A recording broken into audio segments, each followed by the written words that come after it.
Okay, the key to racing your race, to getting the absolute best out of your body instead of just trying to survive the distance, especially if you're running half marathon or marathon, but this applies to every distance, 5K, 10K, ultramarathon. Instead of just trying to get to the finish line, instead of just trying to survive, you really want to be putting yourself in a place with your training so that you can run as fast as you possibly can for that distance. So how do you do that? There's just one key fundamental, which if you're getting your interval training right, if you're getting your speed work right, which are two factors which are really going to feed into you getting faster at your race pace, then the fundamental to get right on top of that is to make sure that you're building your long run up to the race distance or beyond. Now, of course, if you're running if you're aiming to run 100 miles, you can't just train 100 miles.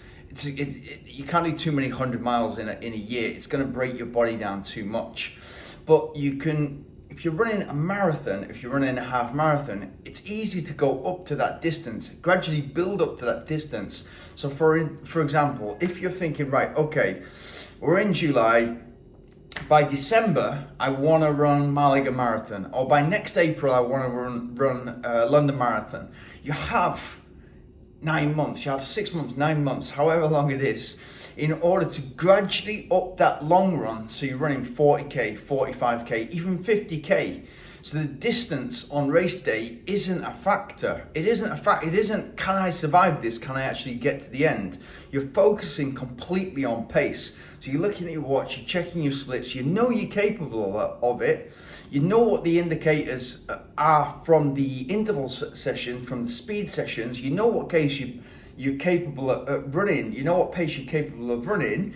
The distance is also, I can do that. So it's just about running the pace for the distance that you know you're capable of. So if you can run 45, 50K slow and you're doing all that interval, and those intervals are gradually moving up from 1 minute repeats, 2 minute repeats, 3 minute repeats, 5 minute repeats, 5 times 10 minute repeats, and you can do those at your race pace, then you're in marathon shape. And you're in marathon shape in order to go at that pace for the time that you're aiming for. It's just that simple. So you go from mentality of it's a war of attrition, I'm trying to survive this, I'm trying to just get to the finish, to I'm trying to race this because I want to run this as fast as I possibly can.